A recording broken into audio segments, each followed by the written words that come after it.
In this video, we will explore the Battle of the Marne during the First World War. Sit back, relax, and enjoy the story. His name was Thomas Albert. He was 23 years old. He had grown up in Lyon, in a tall, narrow house the color of old cream, where his mother kept geraniums on every windowsill and his father repaired clocks for a living.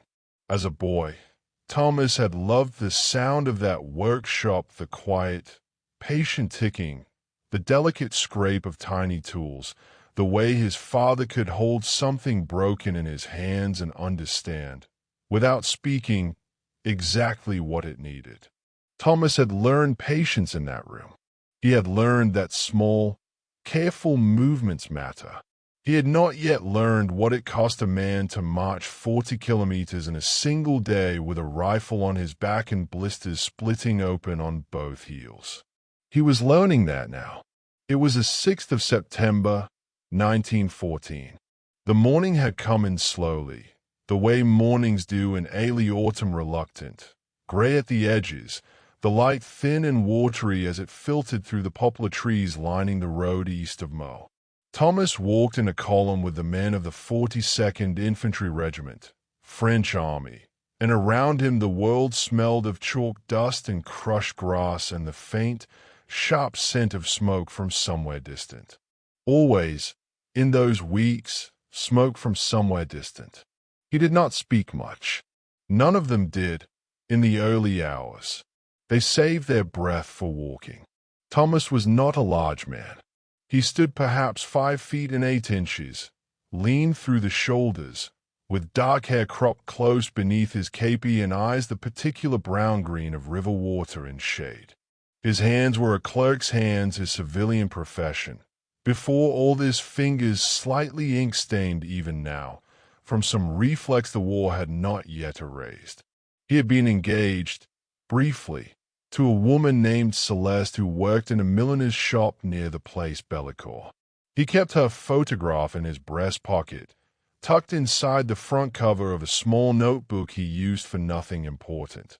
Lists of rations, the names of towns he passed through, fragments of things his corporal said that made him laugh despite himself. The notebook was damp with sweat now, like everything else. Around him, the regiment moved through the early light like a long, exhausted animal. You could hear it breathe not individually, but collectively, the sound of hundreds of men moving in rough unison, boots on the packed earth road, the creak and knock of equipment, the occasional low cough, the snort of a horse somewhere behind, pulling a supply cart with a wheel that needed oiling.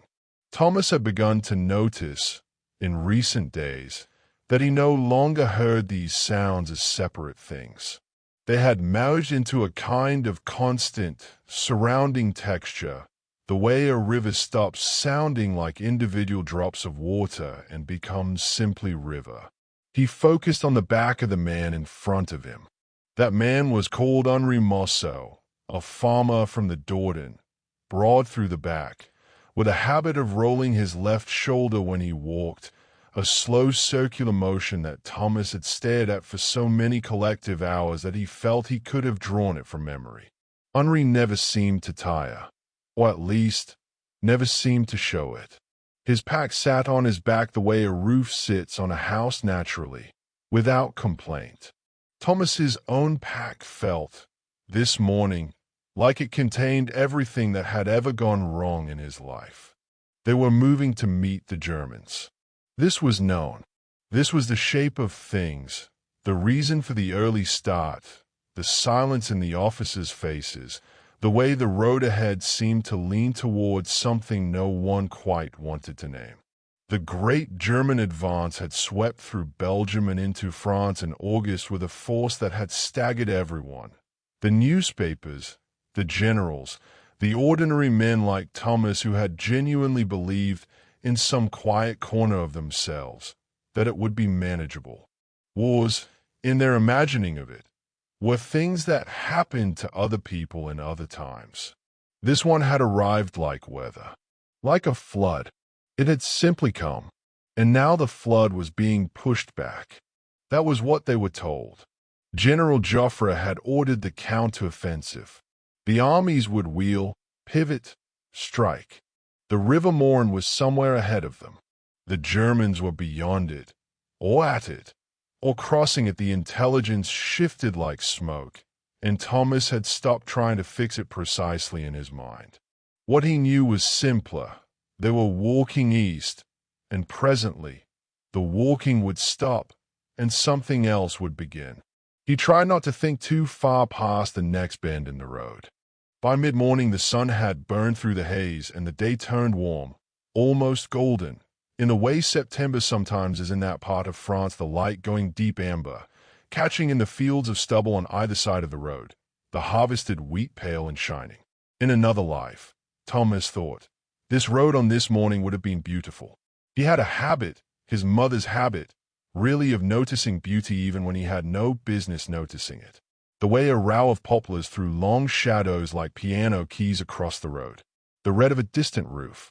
A single white horse in a field, standing very still, watching the regiment pass with enormous calm eyes. He watched the horse until it disappeared behind a curve of the road. The horse did not seem afraid.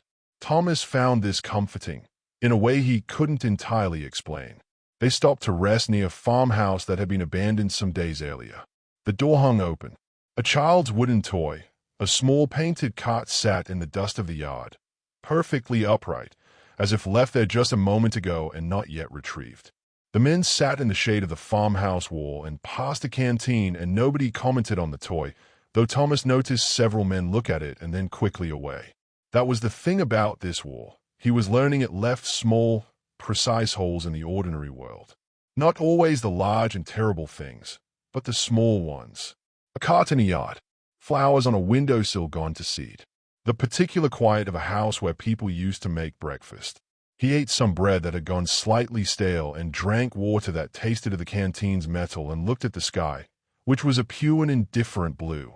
His feet throbbed with a deep, grinding regularity, a kind of second heartbeat, lower and angrier than the real one. He took off his right boot, carefully. The blister on his heel had broken sometime in the last hour, and the sock was stuck to it. He did not pull at it. He had learned, the hard way, not to pull at it. He simply left the boot off for the duration of the rest, letting the air at his foot, flexing his toes slowly in the warm September dust. The corporal, a man named Gaspard Roux, came around the side of the farmhouse and looked at Thomas's foot with the expression of a man who has seen this before and has run out of sympathy, but not out of practicality. "Wrap it," Roux said. "There's a medical orderly 2 sections back." "I know," Thomas said. "Then go. After the rest." Roux looked at him for a moment, then shrugged the shrug of a man who has chosen his battles, and this was not one of them, and moved on. Thomas put his boot back on, carefully, and tried to think of something else. He thought of the Marne. He had never seen it, but he knew rivers. Lyon sits at the confluence of the Rhone and the Saône, and Thomas had grown up with rivers the way some children grow up with hills or ocean, as a natural fact of the world, present and particular, something to be read like a language. Rivers had moods. They had directions. They had histories pressed into their banks the way memories press into a person slowly, over time, without drama, until one day you realize the shape of you has changed. The Marne was perhaps 150 kilometers long, roughly. It ran west through the low hills of the Champagne region and turned north before it reached the Seine. In normal times, in peacetime, it was the kind of river that people picnicked beside on Sundays, pleasant, manageable, and unremarkable. But rivers were patient in a way that armies were not, and a river at your back, or at the enemy's back, or between you and what you needed, a river in the path of a war, became something different.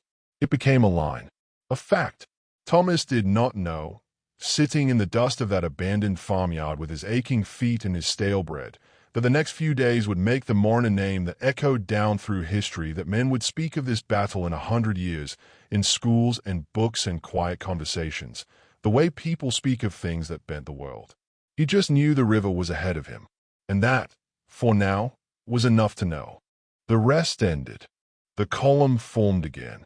Thomas stood, settled his pack across his shoulders, and felt the familiar, dull compression of its weight, the rifle, the ammunition pouches, the rolled blanket, the mess tin that knocked against his hip with every step, the personal items he had trimmed down to almost nothing, a change of socks, the photograph, the notebook, a small cake of soap, a folding knife his father had given him the day he left. That knife had been in his father's workshop for years, used for nothing more violent than opening parcels and cutting string from packages. Now Thomas carried it to war. He had found that he could not think about this too directly, and so he didn't. He fell into step behind Henri Mousseau's rolling left shoulder. The poplars moved slowly past on either side, casting their long shadows. The road bent east. They walked. Come back. Then, settle again. Let whatever holds you take your weight completely. Thomas is still walking. He has been walking for 4 hours now, and the morning has become afternoon, and the afternoon has a different quality to it than the morning did, heavier, somehow more considered, the light thickening from pale gold into something richer and more serious. The road has narrowed. The poplars have given way to hedgerows and low stone walls and occasional stands of oak that throw deep, complicated shadows across the path. The regiment has moved off the main road now, following a track that curves through the landscape like a sentence that isn't quite finished, winding between fields and through the edges of small villages that may or may not still have people in them. Some do, some don't. You can tell the difference before you arrive, Thomas has learned. The ones with people have a particular quality of sound.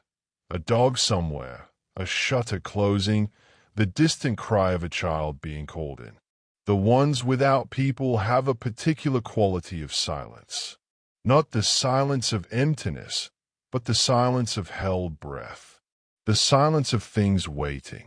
They passed through a village called, according to his corporal's map, Villeneuve says something, the something worn away at the fold, illegible.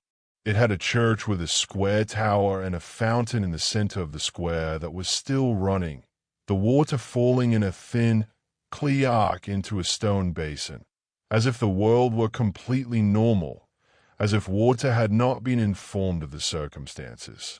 Several men broke from the column briefly to fill their canteens. Thomas did the same, cupping his hands first and drinking directly cold, clean, faintly mineral, the best thing he had tasted in 3 days. An old woman watched from a doorway across the square. She was dressed in black, which could have meant mourning or could simply have meant she was old and from this part of France, where old women tended to dress in black as a matter of settled principle. She watched the regiment with an expression that Thomas could not quite name. Not fear, exactly. Not relief.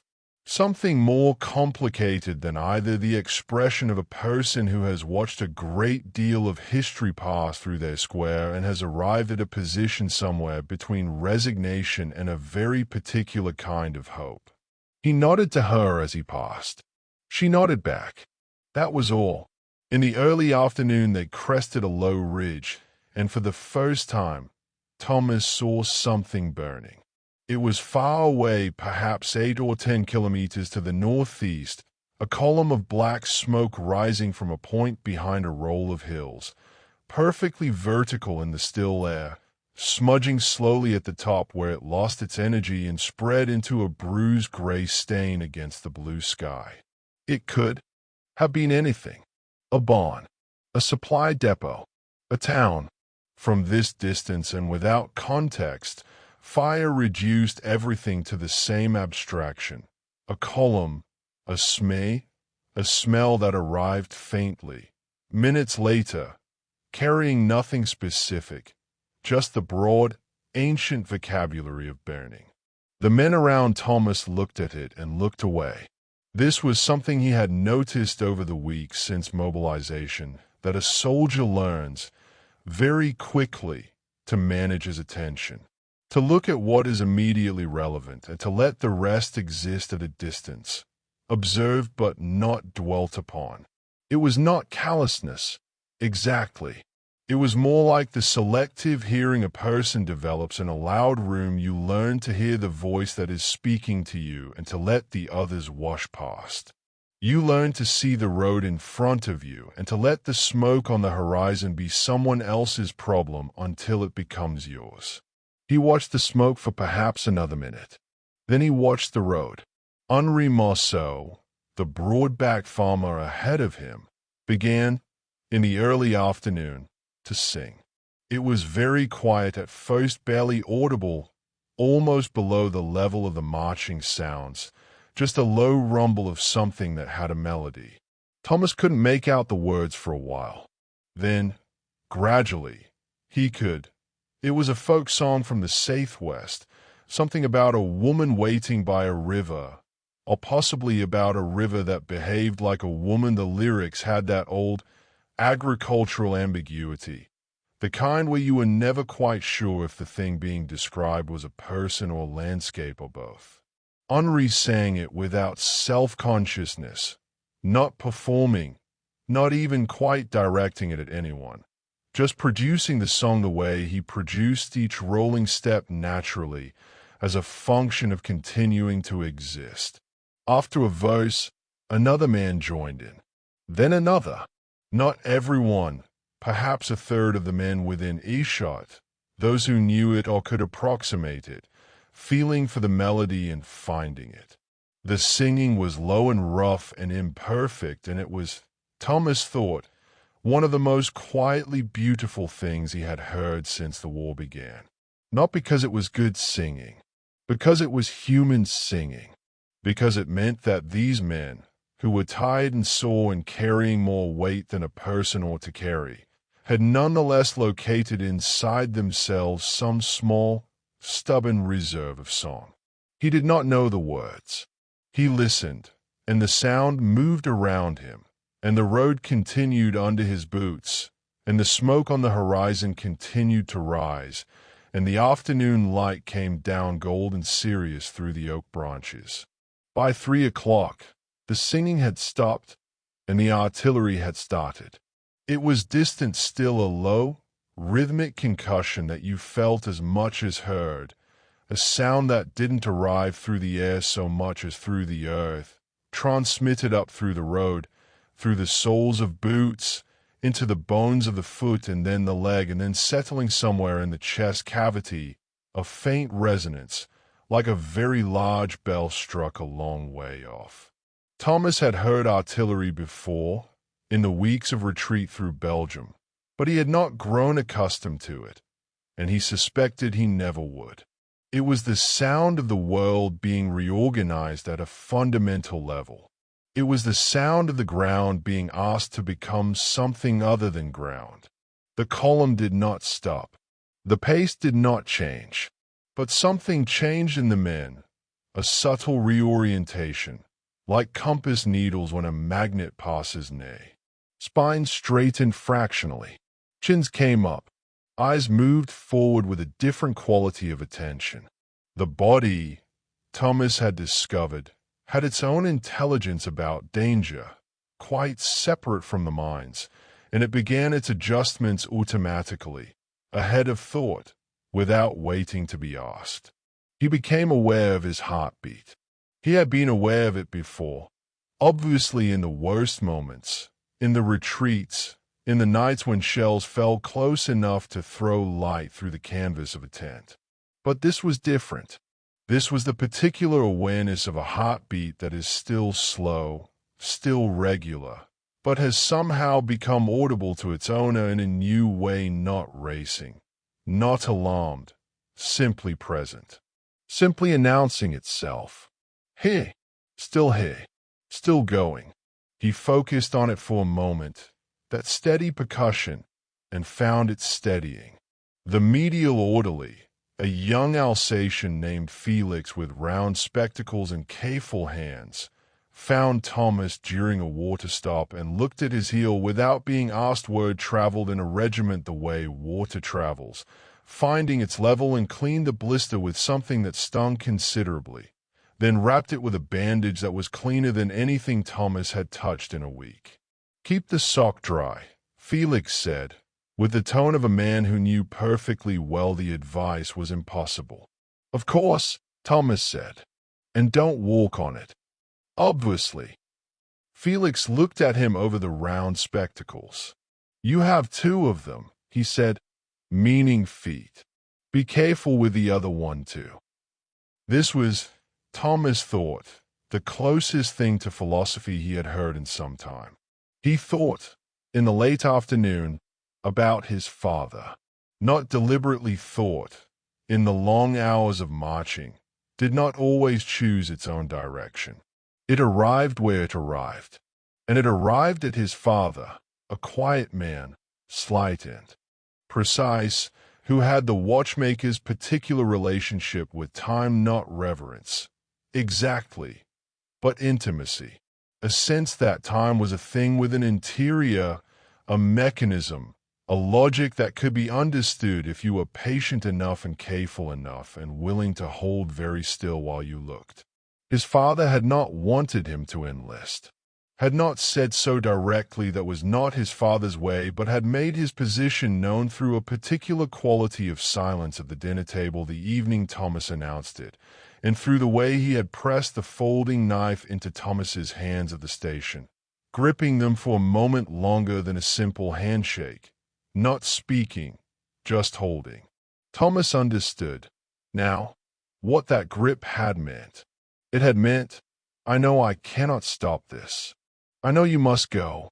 I am giving you the knife because I need to give you something, and I have no words for what I am feeling. And so I am giving you a thing I have carried for 20 years in the hope that whatever protected me is somehow transmissible, folded into the steel." He touched his breast pocket briefly, feeling the shape of the notebook through the fabric. The photograph was in there. The knife was in the small outer pocket of his pack, accessible. He had not used it for anything violent. He had used it to cut cheese, twice, and to sharpen a pencil, and once to pry a stone out of a horse's hoof at the request of a cavalry officer who had lost his own tool. The horse had seemed grateful.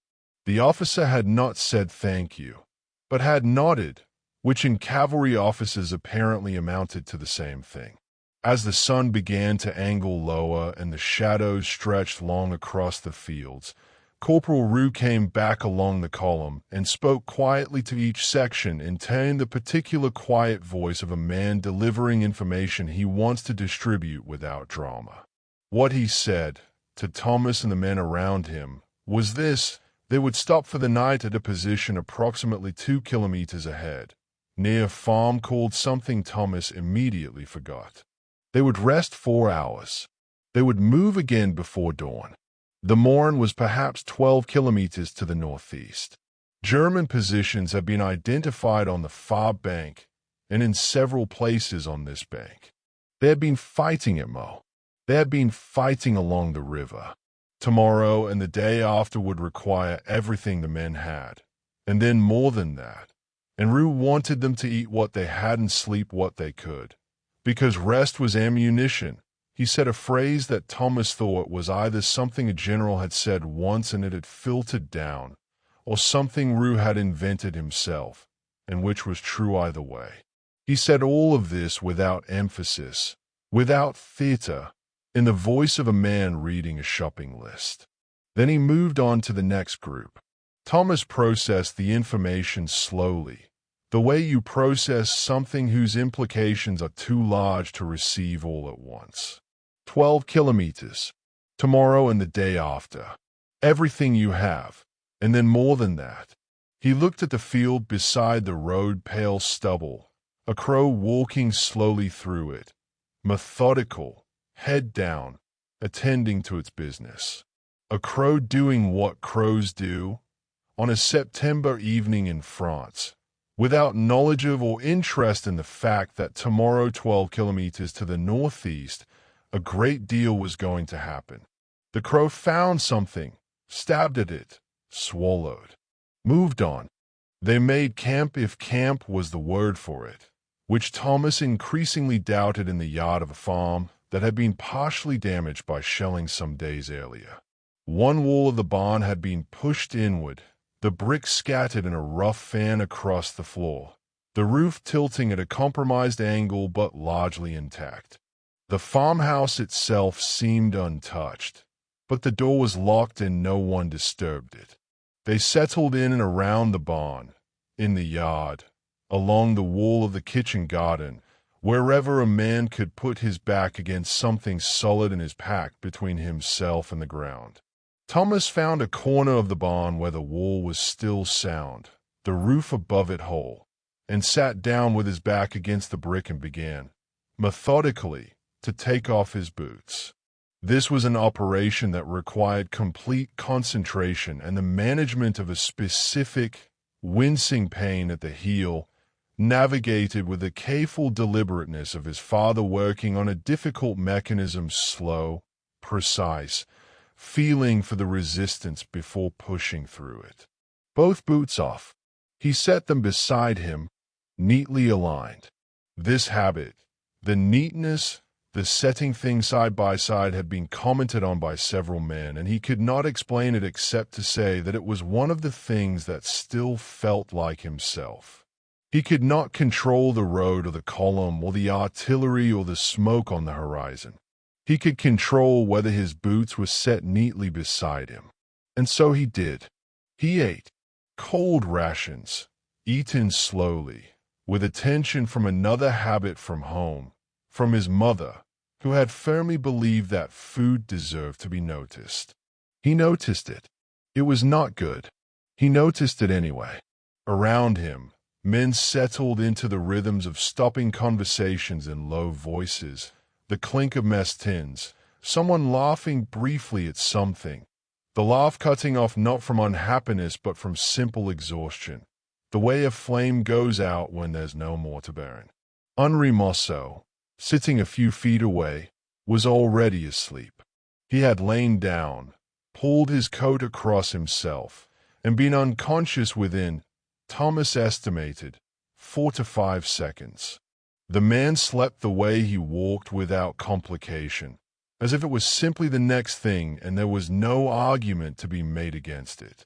Thomas envied him this, quietly and without bitterness. He took out the notebook. In the margin of a page, not a page with anything important on it, just a page with a list of place names he had walked through, he wrote, in his small, careful clerk's hand, the date, September 6th, 1914. Then, below that, he wrote a single line, heard the ground today. Still 12 kilometers. Feet manageable. Sky was very blue. He looked at what he had written. It seemed, as a record of a day, to be missing most of the day. But it was also, he thought, true. The ground had spoken this afternoon, in that low, transmitted concussion of distant guns. The river was still ahead. His feet, by the standards of recent days, were manageable. The sky had been, genuinely, very blue. He closed the notebook. He looked at the tilted roof above him, at the place where the barn's broken wall let in a parallelogram of evening sky, dark blue now, phased stars arriving, the specific deep clarity of a September evening in the countryside, before the moon.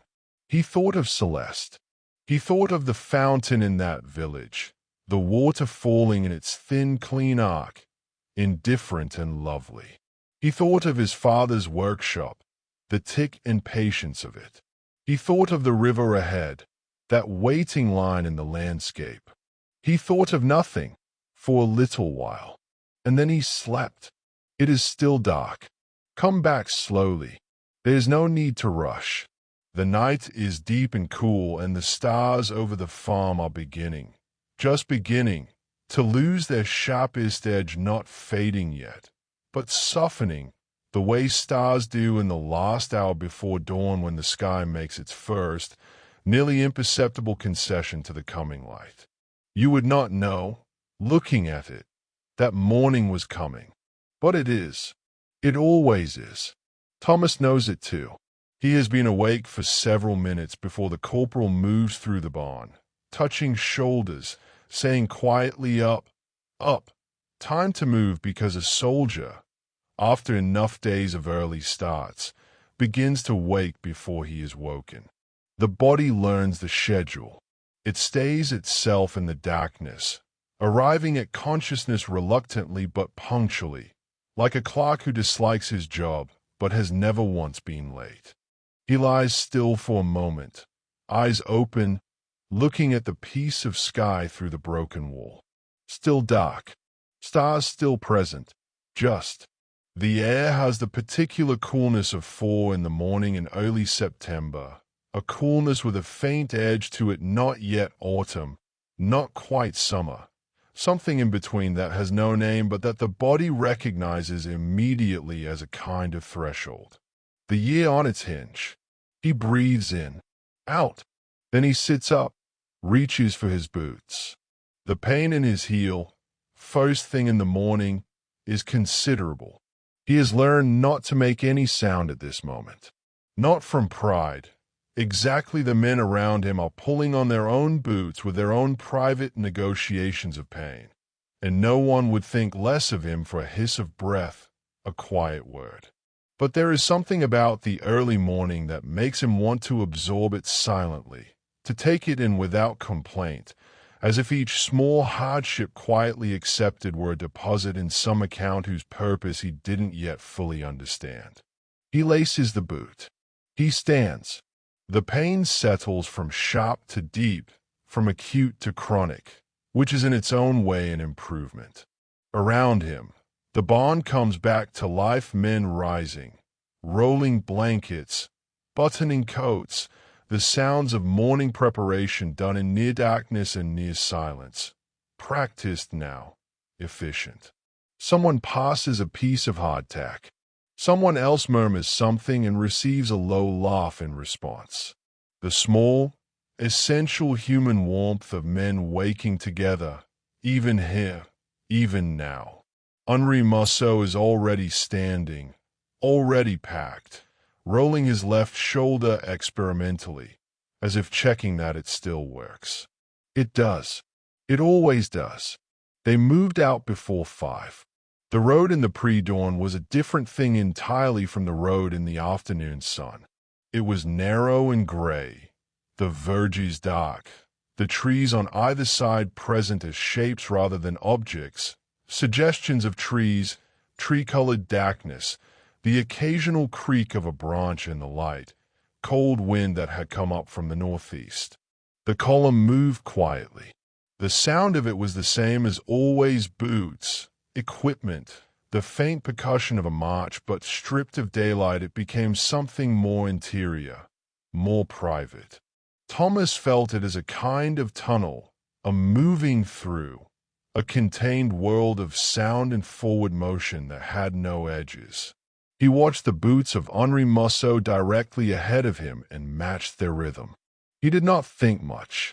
In the early mornings, thought came slowly, arriving in fragments, incomplete, the tail end of something dreamed, the beginning of something practical, neither one finishing itself. He thought briefly of the river. He thought of what Rue had said, everything you have, and then more.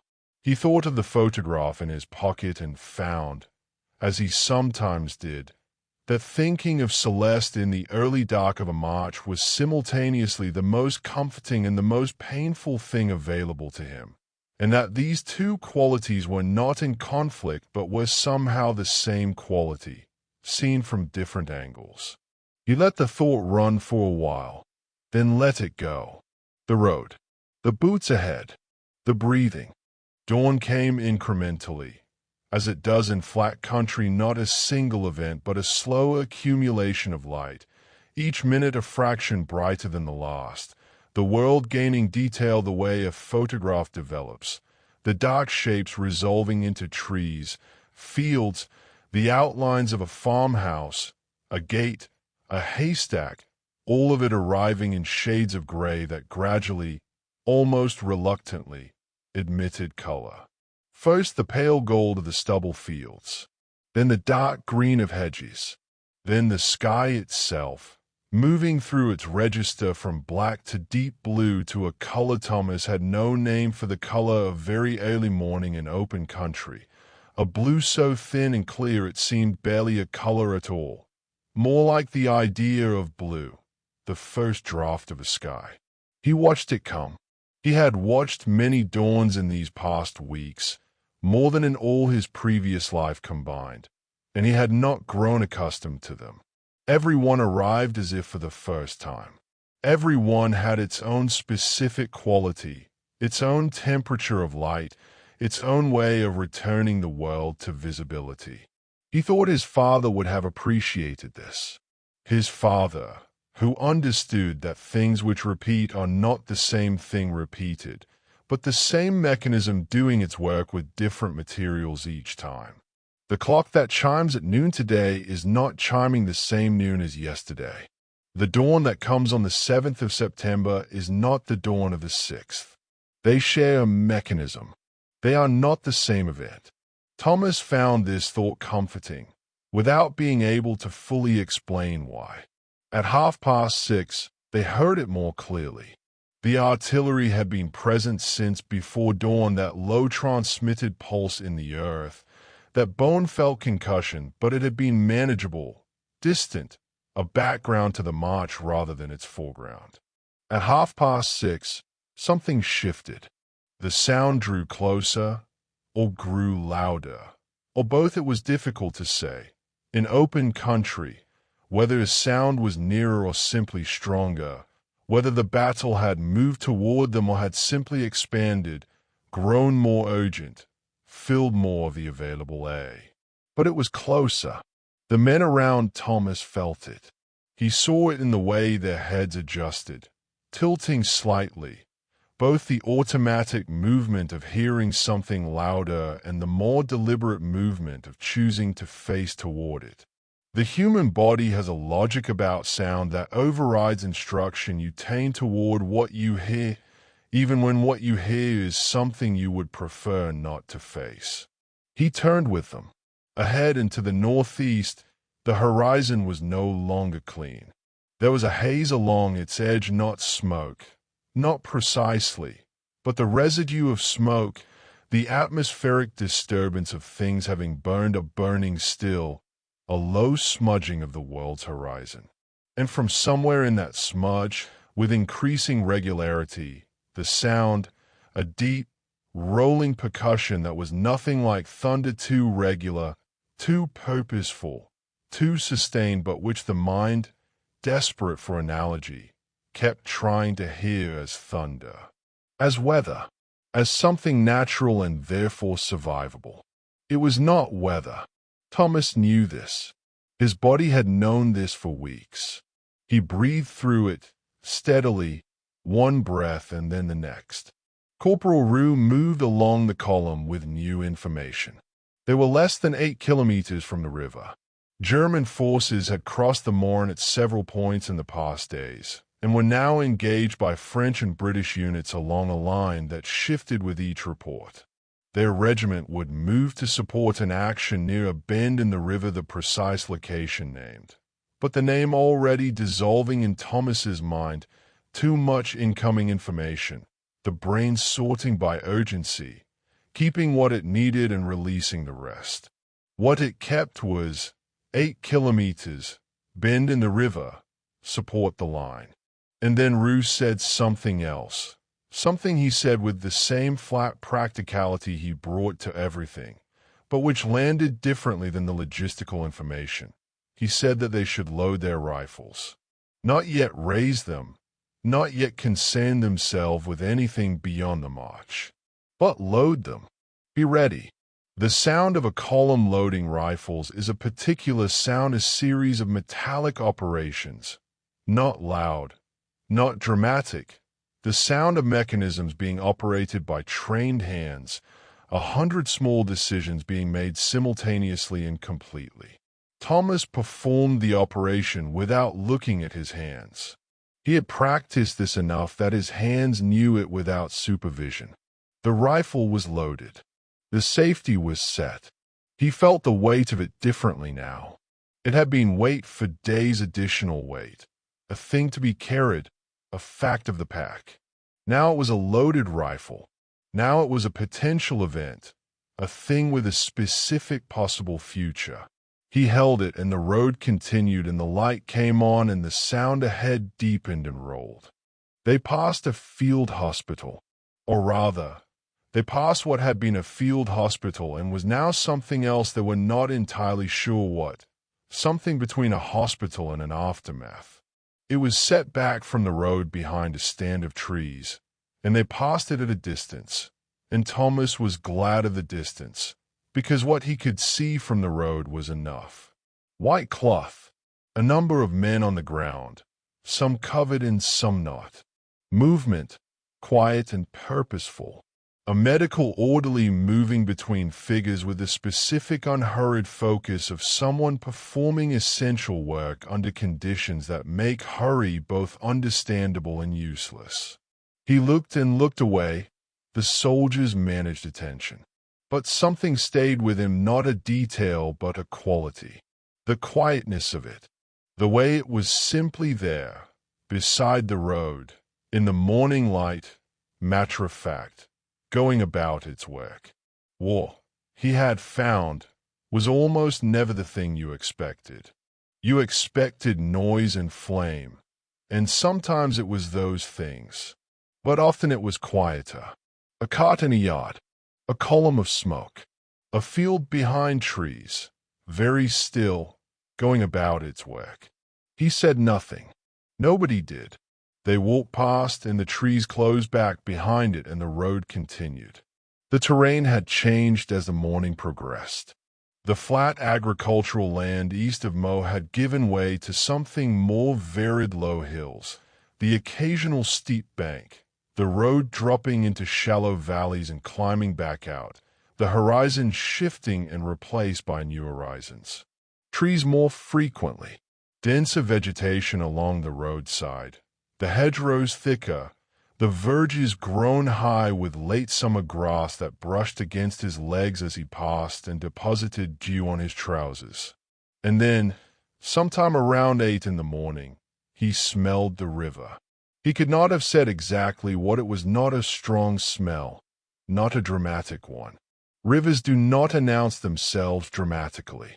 They offer something more subtle, a slight increase in moisture in the air, a faint mineral quality, a greenness, the particular smell of water that has been in contact with mud and stone and plant life for a long time and carries a faint record of all of it. It was a smell from home, from Lyon, from childhood, from Sunday afternoons along the Saône with his parents, his mother pointing at things, his father listening. He breathed it in. Around him, other men were doing the same. He saw it, the slight lift of the head, the nostrils working, the brief pause of someone who has recognized something and is taking a moment with a recognition before the march resumes. The river was close.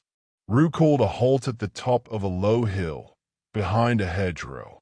Below them, perhaps a kilometer ahead, Thomas could see it. The Marne. It was not spectacular. He thought, later, that this was the first thing he would tell anyone who asked, that it was not spectacular. It was perhaps 60 meters wide here, running east to west with a gentle current, the water dark olive green in the early morning light, the banks low and reeded, willows trailing their fingers in the shallows on the far side. It was a manageable river, a Sunday afternoon river, a picnic river, but the far bank was wrong. The far bank had things on it that the near bank did not. Low shapes in the vegetation that were too regular to be natural. The occasional glint of something metallic. Smoke, not the smoke of burning buildings, but the thinner, more specific smoke of field kitchens and equipment, and the accumulated exhalation of a large number of men concealed in a relatively small area. And the sound was louder here, much louder, not just ahead, but from the left, from the right, the artillery wrapping around them in an arc, the battle's geography suddenly apparent. They were not approaching the edge of it. They were inside its perimeter. The fighting was, in some sense, already here, already around them, already a fact of the landscape they occupied. Thomas looked at the river for a long time. It moved in its ordinary way, unhurried, doing what rivers do. Whatever was happening on its banks, and in the fields beyond it, and in the air above it, the Marne itself simply continued. The current moved. The willows trailed. The water carried whatever the water carried. He thought of what his father had said to him once, watching the Saône run high after spring rain. The river doesn't forget anything it carries. But it doesn't stop moving either. That's the whole of it, right there. He'd be 9 years old. He had not understood it then. He thought he was beginning to understand it now. Rue crouched beside the hedgerow and the section gathered close, and his voice was very quiet, and the information he gave them was specific and immediate, and Thomas received it with his whole attention, the cleric's mind cataloging each element: position, direction, objective, signal, filing it where it could be retrieved. He noted, distantly, that he was afraid. Not the sharp, sudden fear of a specific immediate danger, but a slower, deeper fear. The fear of the known unknown, not of what was certainly going to happen, but of the shape of the next hours, their open possibilities, their refusal to be predicted. His heart was doing the thing again, announcing itself, steady, present, still here. He held the rifle. He looked at the river. He thought of his father's workshop. He thought, small, careful movements. He thought, one thing at a time. And then Rue gave the word, and the section moved forward, down the hillside, through the long wet grass, toward the Marne. Thomas is at the river now. He has been at the river for perhaps 20 minutes, crouched in the reeds on the near bank with 7 other men from his section, and the reeds are tall and dense and smell of mud and standing water and the particular cold greenness of riverbank vegetation in early September. The ground beneath him is soft, not quite mud, not quite soil, something between, the kind of ground that receives the impression of a knee or a hand and holds it, patient, as if taking notes. He is wet from the knees down. He has been wet from the knees down since crossing a shallow drainage ditch 50 meters back, and he has filed this information away in the category of things that are true and cannot presently be changed, which is a category that has grown considerably since August. He is watching the far bank. The far bank is approximately 60 meters away. In peacetime, in the life that existed before August, which Thomas has begun to think of as a different country, a place he visited once and whose language he still speaks, but whose streets he can no longer quite navigate, 60 meters would have been nothing.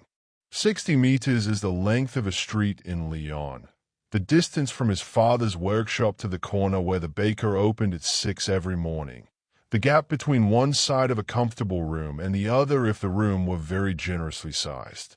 60 meters is a small thing. It is not a small thing this morning. This morning, 60 meters is the distance between the near bank, where Thomas crouches in the reeds with his loaded rifle and his wet trousers and his still beating heart, and the far bank, where the German forces have established positions in the vegetation and behind the low earthworks that were apparently not there 3 days ago, but are very much there now, the patient, purposeful architecture of men who intend to hold a line. He can see the earthworks from here, barely, through the screen of willows on the far side, but enough. Low mounds of pale earth against the darker earth behind them. The suggestion of constructed edges, right angles in a landscape that does not naturally produce them. And movement occasional, controlled, the disciplined minimum of men who know they are observed and have adjusted their behavior accordingly. They are there. That is what he knows. They are there. And the regiment is here, and the river is between them, and sometime in the next hours that fact is going to require resolution. To his left, Henri Mosso crouches with the same particular stillness he brings to everything, the stillness of a man who has spent his life outdoors, who has sat and hides waiting for things, who understands that patience is not the absence of action but the correct form of it. His broad back is low to the reeds. His rifle is held across his forms. He is watching the far bank with an expression of what appears to be professional interest, like a craftsman examining a piece of work that presents a specific technical problem. To Thomas's right is a young man named Private Claude Tissot, 19 years old, from a town in Normandy whose name Thomas can never remember, with red hair that his képi cannot entirely contain, and a habit of moving his lips silently when he is thinking, as if rehearsing what he intends to say before saying it. Claude is afraid. He is visibly afraid, in the way that 19-year-olds sometimes are, not controlling it poorly, but not yet fully equipped with the mechanisms of control that older men develop, the way you develop calluses, through repeated contact with a thing that hurts. His hands on the rifle are correct. His position is correct. He is doing everything right. But his jaw is set very tight and his eyes are slightly too wide, and he is breathing in a shallow, rapid way that Thomas recognizes because he has seen it in his own reflection in still water. Thomas says nothing. There's nothing to say. He simply exists beside Claude, their shoulders perhaps 30 centimeters apart, close enough that Claude can feel another person there, can feel the warmth of another person and the steadiness of another person's breathing. And perhaps that is enough. Perhaps that is what there is to offer. The artillery has been sustained for over an hour now, originating from somewhere to the northeast. French guns, their own guns, working on German positions beyond the river. The sound arriving is that deep rolling percussion, each concussion a kind of full stop in the air, a period at the end of a sentence that then immediately begins again. There is an answering sound from further east, slightly different in quality. The German guns, distinguishable to Thomas's ear now in a way they were not weeks ago, the way you learn to distinguish voices in a household you first found indistinguishable. He has become, against his will and without realizing it, educated in this. Between the artillery, there is small arms fire, irregular, distant, a crackling that comes and goes like rain on a roof, intensifying and fading, moving laterally along the far bank. Somewhere to the left, perhaps 400 meters upriver, something is happening. Something has been happening for the past 30 minutes, intensifying gradually, the sound of it acquiring a character that Thomas has learned to read without being able to explain how he reads it, the difference between fire that is searching and fire that has found, the difference between a fight developing and one concluding. He listens. He watches the far bank. He waits. Rue appears beside him, the reeds, with the silence of a man who has learned to move in this terrain, crouching, his face very close, his voice barely above the level of breath. What he says is this: there's a crossing point, 200 meters downstream, where the river shallows over a gravel bar. Engineers have identified it. The depth there is perhaps a meter, perhaps a little more. The plans, such as plans, exist. Thomas has learned, in this war that devours plans, is to cross at the gravel bar and to establish a position on the far bank to support the main action developing upriver, where two companies are attempting a crossing by boat. Thomas's section, and two others, will go first. They will move in 3 minutes.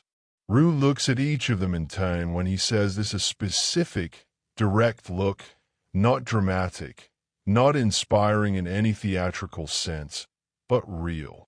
The look of a man who knows what he is asking, who does not pretend it is something other than what it is, and who believes, nonetheless, that the men he is looking at are capable of it. He holds Thomas's eyes for a moment. Then he moves on. 3 minutes. Thomas looks at the far bank. He looks at the river. He looks at the sky, which has continued its indifference blue, clear, the September morning fully established now, the light direct and warm, the kind of light that falls on good days, on ordinary days, without discrimination. He thinks of the gravel bar, a meter of water, perhaps a little more. He has waded rivers before the Saône, as a boy, on warm afternoons when the river ran low and the adults weren't watching. He remembers the cold of it, the slight shock of the first step in, the way the current pushes even in a shallow crossing, the way your feet find purchase on the stones beneath. He thinks, one step, and then the next. He checks his rifle, not because it requires checking, but because the checking is itself a form of order, a small, careful movement, a thing he can do correctly in a moment when most things are outside his control. He looks at Claude on his right. Claude's lips are moving. Thomas wonders if he is praying. He thinks probably yes. He thinks this is entirely reasonable. He thinks of Celeste's photograph, of his father's knife, of the notebook in his pocket, these things that he has carried through Belgium and through retreat and through the long September roads, these small specific anchors. They are still there. They are still his. He breathes in, out. Rue gives the signal. They move. The crossing is not what Thomas imagined, which is to say it is worse in some ways and more ordinary in others, which is a combination he has encountered repeatedly in this war and still cannot quite reconcile. The ground between the reeds and the gravel bar is uneven and soft, and they move through it in a low crouch, fast, the reeds whipping at their faces, the mud pulling at each step with a wet, reluctant sound, the rifles held high. The air around them has a quality of total attention, not silence. The world is not silent. There's artillery and small arms fire and the river's constant voice, but a quality of the body's attention being completely spent on the immediate, the body having made its decision and committed and now simply doing. He reaches the bank, the river. He steps in. The cold is immediate and complete cold in the way of deep, running water, indifferent cold, the kind that doesn't negotiate, that moves directly to the bone without preliminaries. His feet find the gravel bar beneath, uneven and shifting slightly, the current pressing against his shins, then his knees, then his thighs as the bar dips in the middle and the river deepens. His trousers are soaked. His boots fill. He holds the rifle above his head with both hands, elbows bent, the weight of it enormous, his arms beginning to burn immediately. He walks. He does not look at the far bank. He looks at the water directly in front of him, at the surface of the Marne, at the way the current moves around the obstruction of his legs, the small waves it makes, the riffles, the dark water sliding past. He keeps his feet careful on the gravel. He keeps his pace even. To his left, Henri is a shape in his peripheral vision, broad-shouldered, steady, moving through the water as if it is nothing he hasn't crossed before. To his right, Claude, breathing audibly now, each breath deliberate, managed, the breathing of someone choosing not to panic by selecting, over and over, breath by breath, the alternative. Thomas is proud of him. He does not say this. There is no breath for it. But he is. The deepest point is perhaps chest high, a cold compression, the current suddenly meaningful at this depth, pushing at him with a force that requires active resistance, his legs working against it, the gravel beneath his boots shifting, one foot briefly losing purchase, his heart loud now, very loud, and then the bar rises again and the depth recedes and the far bank is close, 20 meters, 10, the reeds ahead, the willow branches hanging into the water, his hands finding them, gripping, pulling. He climbs the bank. He is on the far side. He crouches immediately, water streaming from his uniform, his boots, his hair. He is soaked entirely now, entirely through. And the cold of it is a fact that his body notes and sets aside, because there are more immediate facts demanding attention. He moves into the vegetation on the bank, into the cover of the willows, and turns to make sure of Claude behind him. And Claude is there, pulling himself up the bank, red hair plastered flat, hands shaking slightly. And their eyes meet, and there is a moment between them, two men who have just crossed a river under the particular circumstances. They have just crossed a river under that requires no words and receives none. They are on the far bank. The German earthworks are 200 meters ahead through the tree line. Around them, the other men of the section are arriving, shaking water, checking weapons, moving into position, the section assembling itself on the far side of the Marne, wet and breathing hard and present. Rue is already there, already watching the tree line ahead. His expression, that same flat, practical focus that Thomas has come to read as reassurance, not the reassurance of a man who believes nothing bad will happen, but the reassurance of a man who believes that whatever happens, there is a correct response, and he intends to find it. They move through the tree line in pairs, carefully, the way you move through any uncertain space, attending to the ground, attending to the sound, letting the body do its thinking. The trees here are mostly willow and alder, the ground beneath them spongy and dark, the light filtering green and watery through the canopy. It smells strongly of the river here, that mineral, living smell, and beneath it something else, something less natural, the accumulated trace of men and equipment and everything that follows armies through a landscape.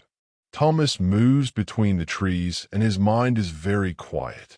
He has discovered, in previous engagements in the retreats, in the skirmishes, that his mind does this. It simplifies. The vast, entangled weather of thought and feeling that fills his days reduces, in moments of immediate action, to something clean and direct and almost restful in its way. Not thoughtlessness, not blankness, but clarity, the clarity of a purpose so immediate that everything peripheral falls away, and what remains is simply the next step, and then the next, and then the one after. His father's hands on a delicate mechanism, small and careful, one thing at a time. He is 20 meters from the edge of the tree line when the firing begins. It begins not dramatically but practically, a sudden specific urgency in the air, a direction to it, a purpose. He is in cover before he has consciously decided to seek it, behind the wide trunk of an alder, the bark rough and real and solid under his hands. He is aware of the men of his section doing the same, each finding their own anchor in the tree line, each reducing themselves to their smallest useful shape. The sound of it is, and he will think about this later, will try to find words for it that are honest, the sound of it is not like anything he can adequately describe. It is a kind of atmosphere more than a set of discrete sounds. It occupies the air the way weather occupies air. It has weight and direction and temperature in its way. He is firing. He has done this before, in the retreats. His hands know what to do. They do it. He does not think about what is on the other end of the rifle. He thinks about the tree line ahead, the earthworks, the specific requirements of the next 30 seconds. His breathing, which he has been managing all morning, manages itself. Henri, to his left, is firing steadily, methodically, with the same unhurried competence he brings to everything, each shot considered, the shoulder recoil absorbed and settled, the rifle adjusted, the next shot considered. A farmer understanding a problem and addressing it. Claude, somewhere behind him, is firing too. Thomas can hear him. The breathing is still deliberate, still chosen. still present. This is the whole world for a while. This specific tunnel of sound and action and the rough bark of the alder and the smell of the river and the autumn light coming through the willows in broken pieces, golden, landing on the dark ground between the trees without prejudice, lighting everything it touches. It is not brief, and it is not endless. It is the length that it is. And then it is over, in the way these things end, not cleanly, not with a definitive conclusion, but with a gradual diminishment, the fire thinning, the urgency receding, the sound becoming intermittent and then occasional and then, for long stretches, absent. The section holds its position. Rue moves quietly among them, assessing, speaking in that low practical voice. The earthworks ahead have been vacated. This does not mean the danger is finished. It means this specific danger has receded and a new set of circumstances requires assessment. Rue assesses them. Thomas sits with his back against the alder and breathes. His hands are steady. He looks at them, an automatic check, something he has done after each engagement, as if his hands might report something his mind has missed. They are wet from the river crossing. They have the smell of the rifle on them. They are his hands, the same hands that held the pen in the clerk's office in Lyon, that accepted the folding knife at the station, that cupped water from a fountain in a village whose name has already blurred. Still his hands. He breathes out slowly. He thinks of the river behind him, the Marne, which he has just crossed, which is now between him and the knee bank, between him and the road he walked down, between him and Lyon and the clock workshop and the geraniums on the windowsills. He is on the other side of it now. He thinks of what his father said. It doesn't stop moving. He reaches into his breast pocket and touches the notebook, touches the photograph beneath it. Thomas is resting. For the first time since before dawn, he is genuinely resting, not the performed rest of a water stop, not the shallow unconsciousness of exhaustion briefly interrupted, but a real stillness, sitting with his back against the alder in the dappled light of the far bank's tree line, his rifle across his knees, his eyes open but soft, receiving the world rather than interrogating it. The section has consolidated its position. Rue has sent a runner back across the river with their report. There is nothing, for this particular hour, that Thomas is required to do except remain present and watchful. And his body, given this instruction, has taken the opportunity to begin, quietly and without drama, the long process of recovery. He is wet. He is cold in the specific bone-deep way of a man who has been wet for several hours. His heel is a sustained, throbbing declaration of its own existence.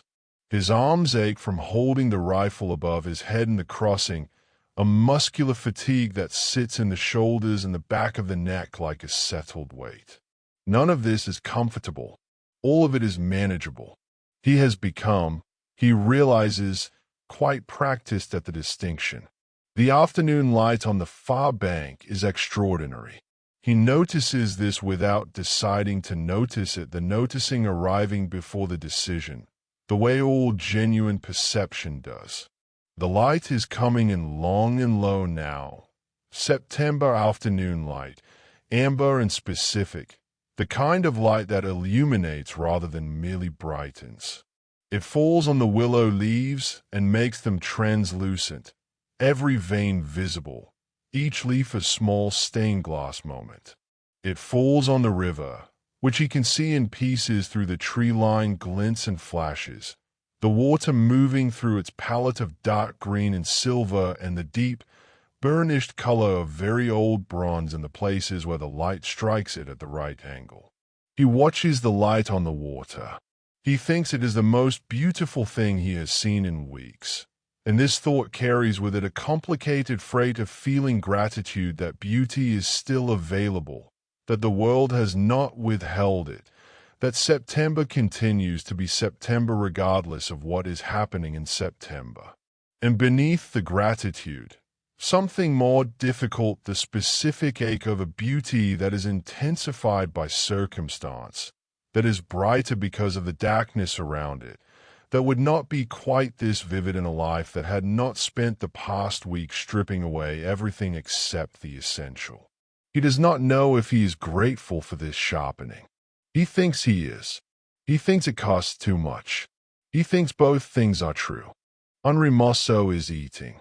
He has produced from some interior region of his pack a piece of sausage of uncertain provenance and considerable resilience, the kind of sausage that suggests the Dordogne countryside in its general character, pungent and confident, the kind of food that does not apologize for itself, and he is eating it in the methodical way he does everything, with full attention, knife working in small patient strokes. He cuts a piece and holds it out to Thomas without looking at him, the gesture of a man who has decided, without discussion, that they are sharing. Thomas takes it. It is, without qualification, the best thing he has eaten since Lyon. He says so. Henri makes a sound that could be agreement or could be commentary on the inadequacy of everything Thomas has presumably been eating in the interim, and cuts another piece for Claude, who is sitting nearby with his knees drawn up and his hands wrapped around his mess tin of cold water as if it was something warm, and who takes the sausage and eats it with an expression of transparent, uncomplicated relief that makes Thomas feel, unexpectedly, a fullness in his chest that has nothing to do with the food. They eat in the willow light. The river moves beyond the trees. In the middle of the afternoon, Rue called them together and gave them what information there was, which was partial and provisional in the way that all battlefield information is partial and provisional, not because anyone is withholding, but because a battle is not a single knowable thing. It is 1,000 simultaneous events, each with its own local truth, and the larger picture is always assembled after the fact from the fragments that survive. What was known? The river crossing upriver had been achieved, at cost, by 2 companies of the regiment. German forces had withdrawn from the near bank across a 4-kilometer front. French cavalry units were moving to exploit the gap. To the east, British expeditionary forces were engaged along a parallel axis, pressing forward. The broad shape of the counteroffensive, the great wheel that Joffre had ordered, the swinging of the line to push the German advance back was, as far as anyone in this tree line could tell, a carrying. They had crossed the Marne. The Marne had been crossed. Rue said this without ceremony, but Thomas heard it with a weight that ceremony would not have added. They had crossed the Marne. The section had done this thing. The regiment had done this thing. And along a front of many kilometers, other sections, other regiments, British and French together, had done versions of this same thing, and the sum of all these crossings was beginning to constitute a fact, a turning, a reversal of the terrible direction these weeks had been moving in. He sat with this. He did not feel victorious, exactly. He was not sure what he felt. Something quieter than victory, something less complete, the feeling of a task that is ongoing, a mechanism still in motion, a river still running. Not the end of anything, the crossing of something. In the late afternoon, Thomas found himself briefly alone. The section had spread along a 200-meter stretch of the tree line, each man responsible for a portion of the observation arc, and the spacing was such that Thomas, in his position near the center, was beyond easy conversation with anyone on either side. He was present in his responsibilities, watching, alert, the rifle at hand, but the world had contracted to a specific quiet bubble. Just him and the trees and the light and the sound of the river. He took out the notebook. He turned to the page with yesterday's entry, the date, the 4 short lines, the blue sky noted. He held the pencil for a moment, thinking. Then he wrote. He wrote the date, September 7th, 1914. He wrote, "Crossed the Marne this morning at a gravel bar. The river is cold. We are on the far bank. The light here is very good in the afternoon. H. gave me sausage. C. conducted himself well. My father was right about rivers. He looked at what he had written for a moment. Then he added one more line. I think I understand now what carrying means. He was not entirely sure what he meant by this. He thought he meant something about the weight of the pack, and something about the weight of the people he was carrying in his pocket, and something about the way the river carries everything that enters it, the silt, the leaves, the cold from the hills, the warmth from the afternoon, the record of the banks it has moved through, the bridges it has run under, the history that has been conducted on its surface and along its edges, the whole vast weight of everything that has ever touched it and nonetheless moves, continues, carries. He closed the notebook. He listened to the river. Toward evening, something shifted in the sound of the battle. It had been a presence all day that sustained atmospheric percussion, the artillery working east of them, the intermittent crackle of small arms moving laterally along the front. He had stopped consciously registering it the way you stop consciously registering traffic when you live near a busy road. But this shift was perceptible even through the habituation, because what shifted was the character of the sound rather than its volume. The artillery, rather than its sustained rolling pattern, began to come in longer intervals. The gaps between concussions grew, and in those gaps, the natural world reasserted itself with a tentativeness that was almost tentative, as if testing whether it was safe to retain a bird beginning to call somewhere in the willows, stopping, beginning again. Thomas listened to this. The bird had a clear, descending call, 3 notes, patient, repeated at intervals. He did not know what kind of bird. He was a city boy, largely, and his ornithology was limited. But the call was present and specific and living, and it arrived in the growing intervals of the artillery's silence like something being returned. He listened to the bird and the river and the gradually slowing percussion of the battle and thought about the fact that it was going to be evening soon, and then night, and that he would sleep tonight on the far bank of the Marne, which was a different geography than yesterday's sleep, a different position in the world on the other side of something, further along a line that had a direction, even if the direction was still, in the large sense, on clay. He thought about what it meant to be further along a line. He thought about clocks.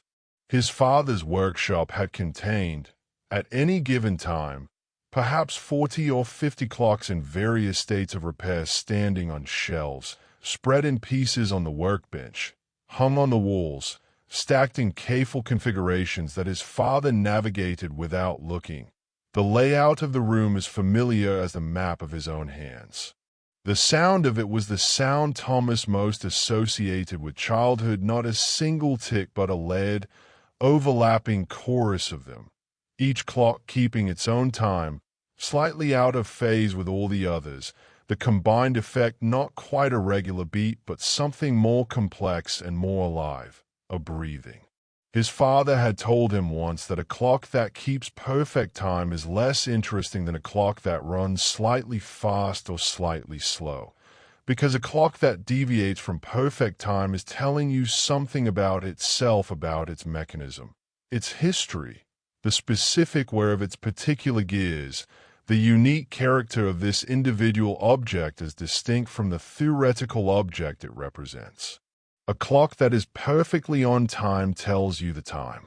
A clock that is 3 minutes fast tells you the time and something about the clock. Thomas had thought about this at intervals throughout his life, and thought about it again now, watching the light go from amber to rose on the far bank of the Marne, listening to the artillery slow and the bird return and the river run. He thought, we are all running slightly differently from the theoretical.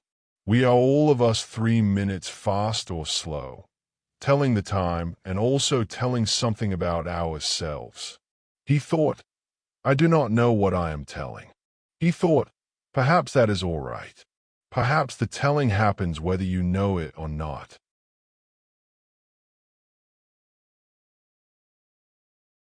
They made their position for the night in the tree line, and Rue organized the watches, and the men settled into the rhythms of stopping again, the same sounds as the previous night, the same small human warmth of it, but different in tone.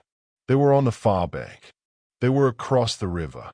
Something had been accomplished that had a specific weight and direction, and it moved through the group the way warmth moves through a room when a fire is lit, not evenly, not dramatically, but pervasively, a general raising of the temperature. No one made speeches. No one celebrated in any formal sense. Henri produced more sausage, and someone else produced a small, extremely battered piece of chocolate, origin unknown, quality uncertain. And these things were shared in the gathering dark with the gravity of sacraments and the informality of men who had been walking together long enough that formality would be a kind of insult. Thomas received his piece of chocolate and held it for a moment before eating it. The smell of it was violent in its domesticity, the smell of ordinary life, of shops and kitchens and winter evenings, of the kind of small pleasure that needs no justification because life, in normal circumstances, provides its justifications freely and without you having to cross a river to earn them. He ate it slowly. He tried to remember the last time he had eaten chocolate in Lyon, where, with whom, on what occasion. He could not precisely place it.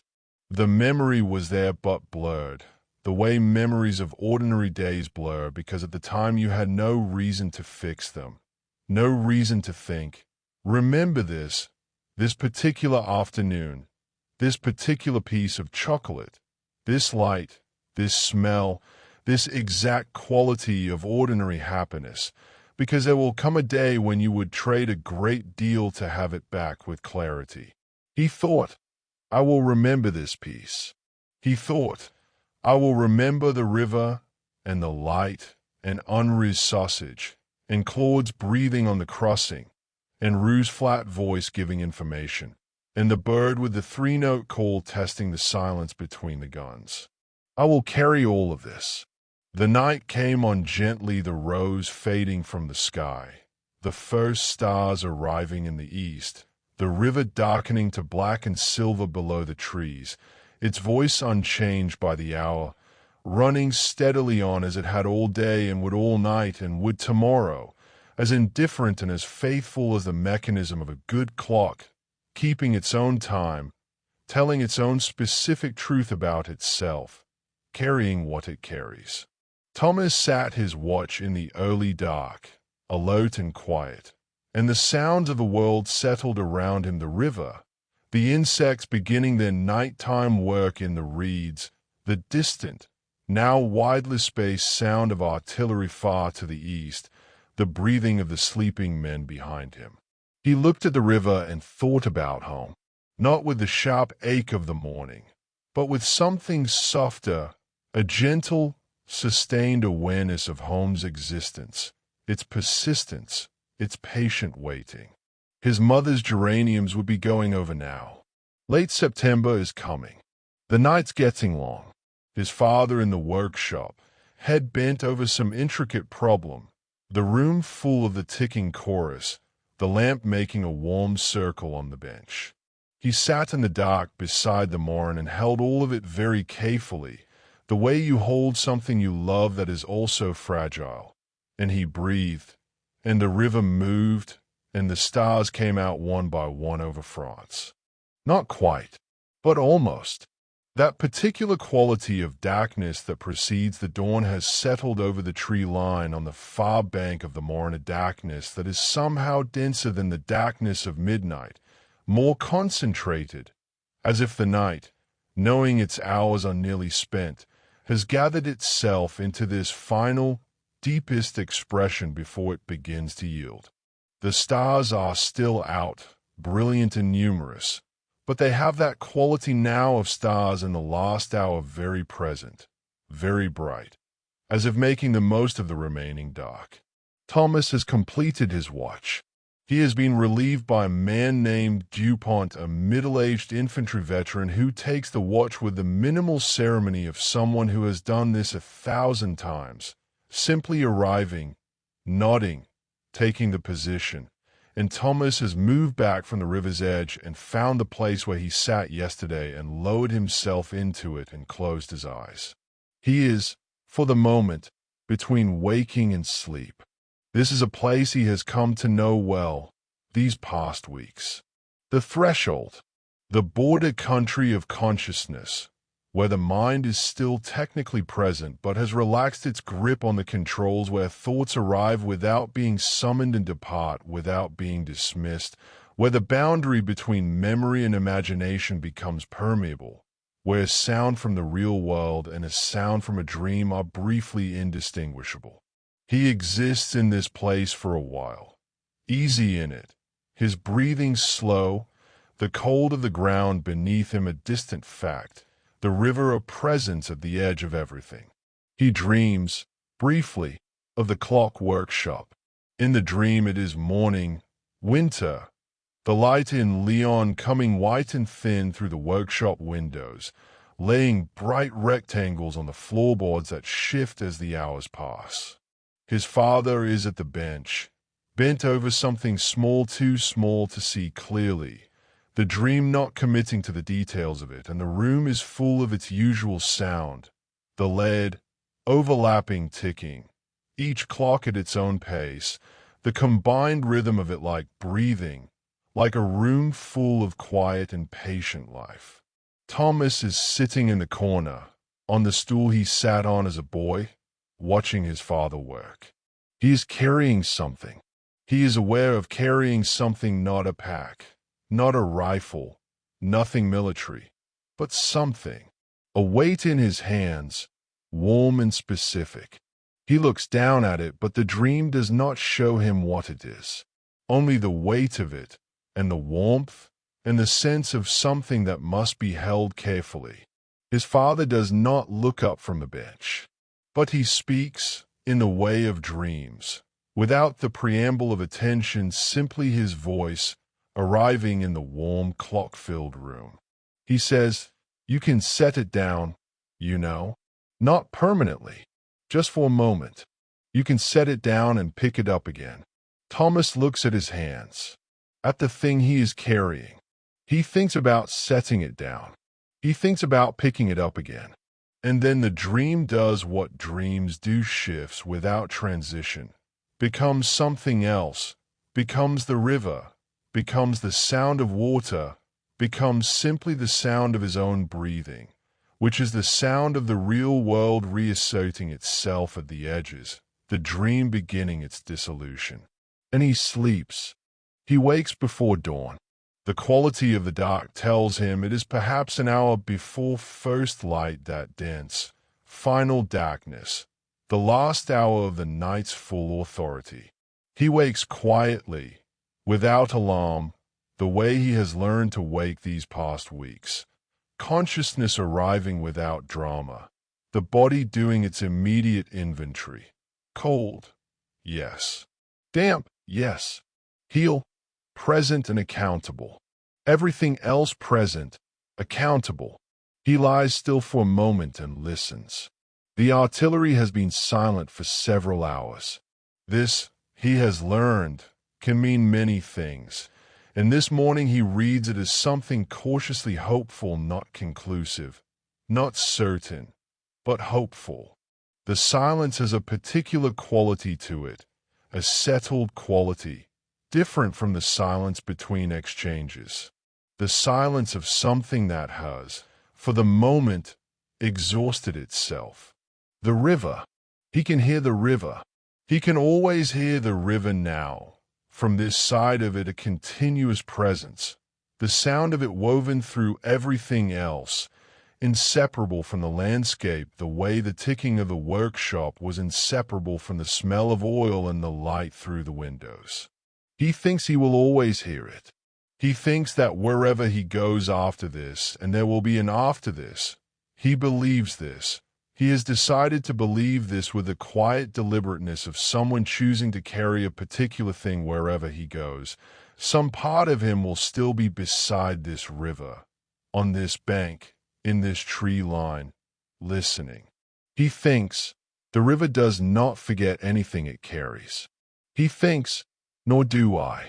The dawn came, as it always does, as it always will, reluctant at the edges, then suddenly generous, the sky moving through its register of dark to gray to the thin, transparent blue of early morning, the world gaining itself back detail by detail. The willows on the bank, the river dark in silver, the stubble fields beyond the tree line, pale in the growing light, the first frost of the approaching autumn, delicate and precise on every blade of grass and leaf, catching the earliest light and holding it, each crystal a small, temporary mirror, the whole field glittering faintly as if the ground itself were trying to be the sky. Thomas sat up and watched it come. He had a ritual for mornings he had developed over the weeks without consciously deciding to, the way rituals develop, through repetition and need. He watched the light come for a few minutes without moving. Then he put on his boots, carefully, the right one first, managing the heel, the lacing deliberate. Then he took out the notebook and wrote the date, and something brief about the morning. September 8th, 1914. Frost this morning. The field is full of light. Still on the far bank.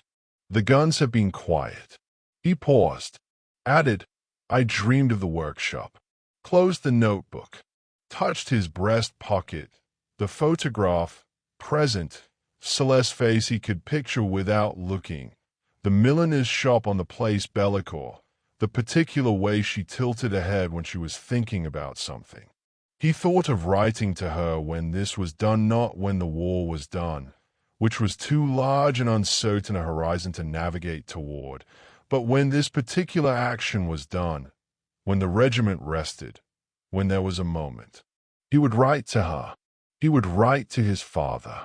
He would write something inadequate and true, the way all letters are inadequate and true, saying the things that can be said and trusting the space between the words to carry the rest. Rue came through the tree line in the early light with the morning's information.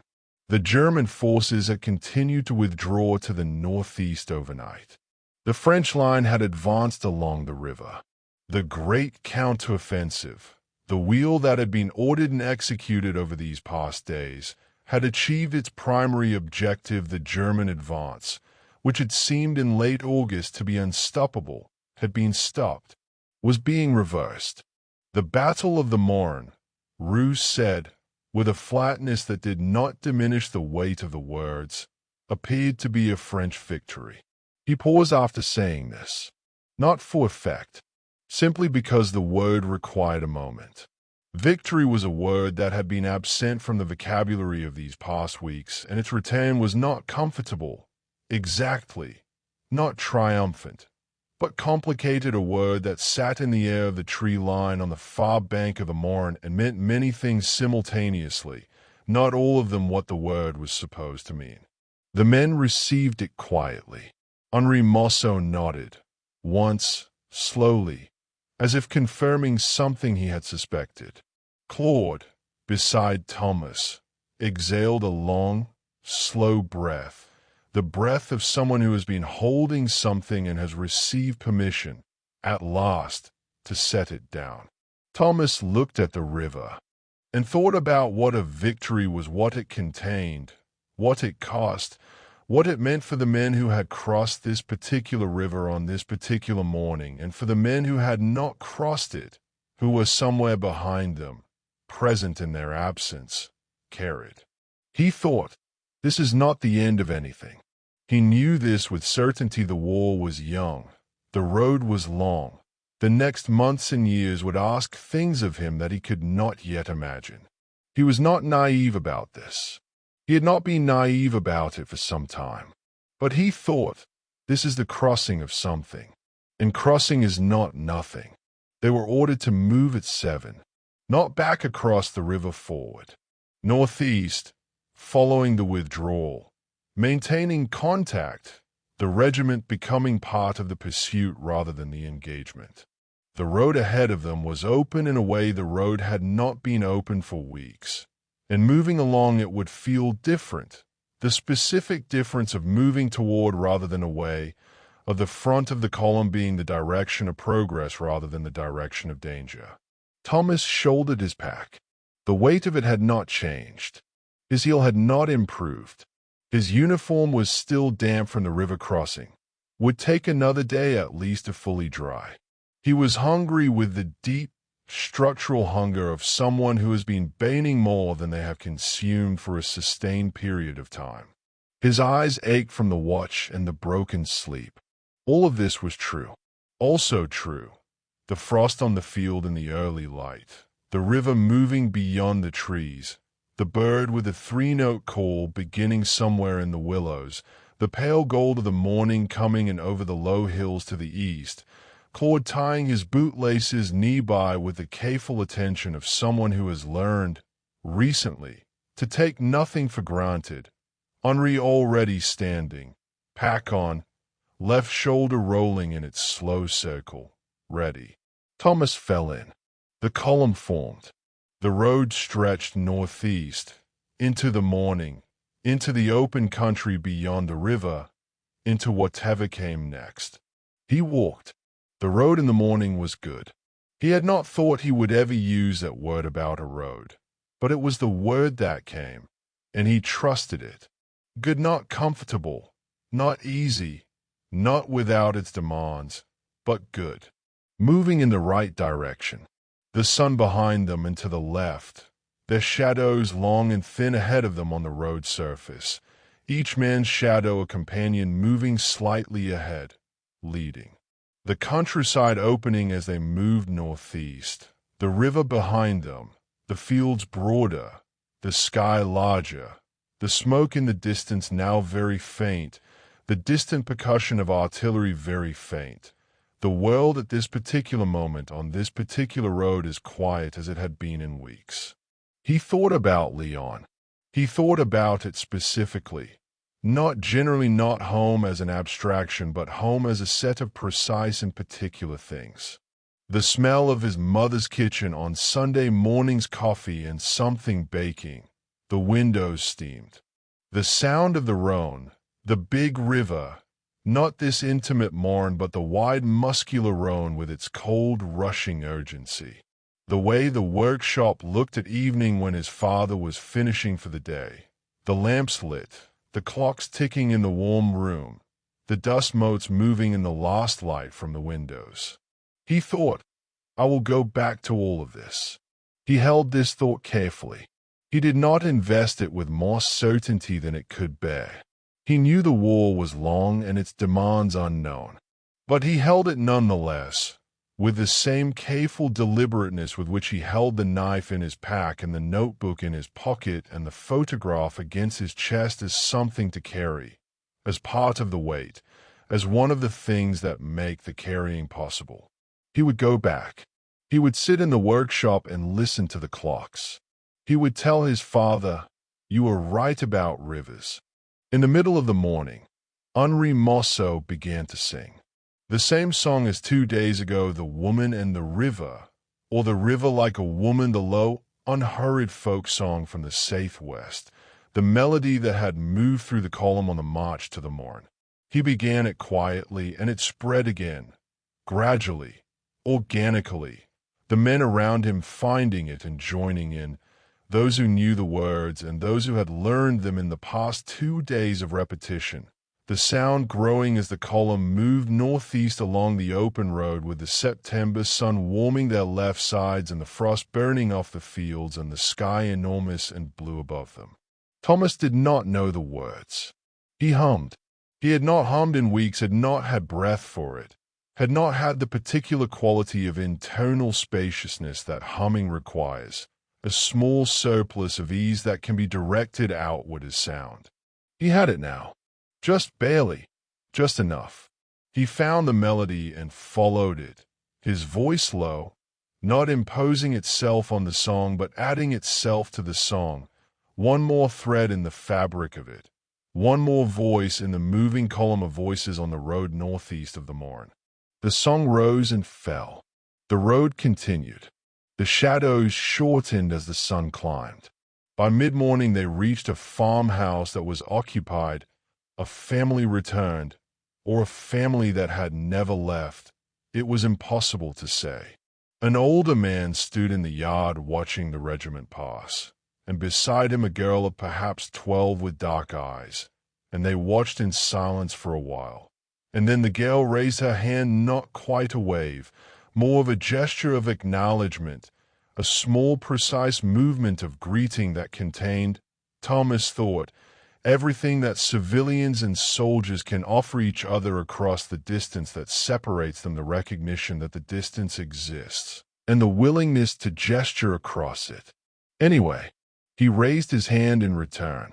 She nodded, gravely, with the gravity of 12-year-olds who have seen their country become a battlefield and have absorbed this without being destroyed by it, because children are, beneath everything, remarkably durable, and the world continues to produce 12-year-olds who raise their hands at passing soldiers with a grace that no general ordered and no manual describes. He watched the farm fall behind him. He thought, I will remember her. He thought, I will carry that too. The morning deepened into noon, and the column moved, and the road unreeled ahead of them into the open country of the Marne Valley. The landscape broad and calm in the autumn light, the harvest fields and the occasional village and the lines of poplars casting their long shadows, and the river somewhere behind them now, moving west as it always moves, carrying what it carries, keeping its own time, telling its own truth. Thomas walked and thought of nothing for a while, and then thought of many things, and then thought of nothing again.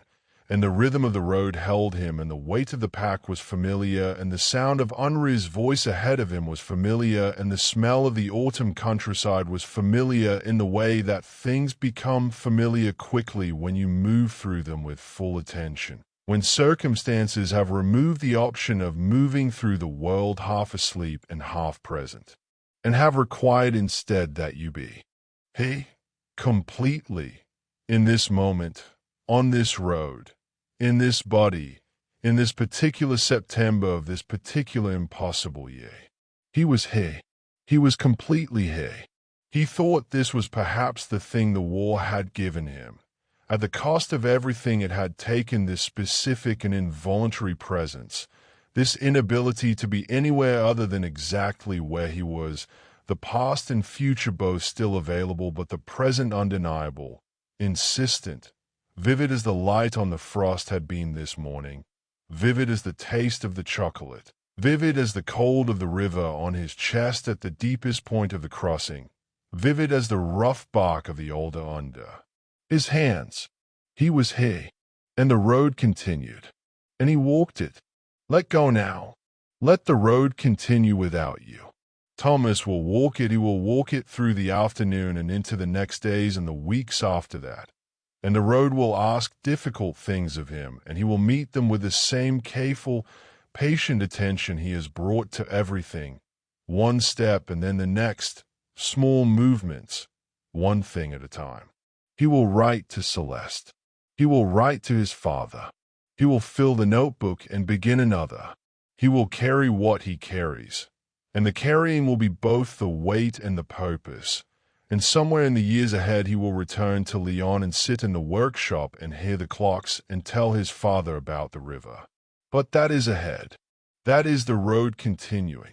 For now, let it simply be the column moving through the September morning, the song rising from the men on the road, the frost gone from the fields, the sky blue and enormous, the Marne behind them running west, carrying what it carries, keeping its time. Let it be the ordinary miracle of a man walking, continuing, carrying, still hay. Let it be the river, always the river, moving on. Let it be the sound of clocks in a warm room. Let it be your own breath, even and slow. Let it be nothing. Let it be sleep. This concludes the story. Sleep well. Good night.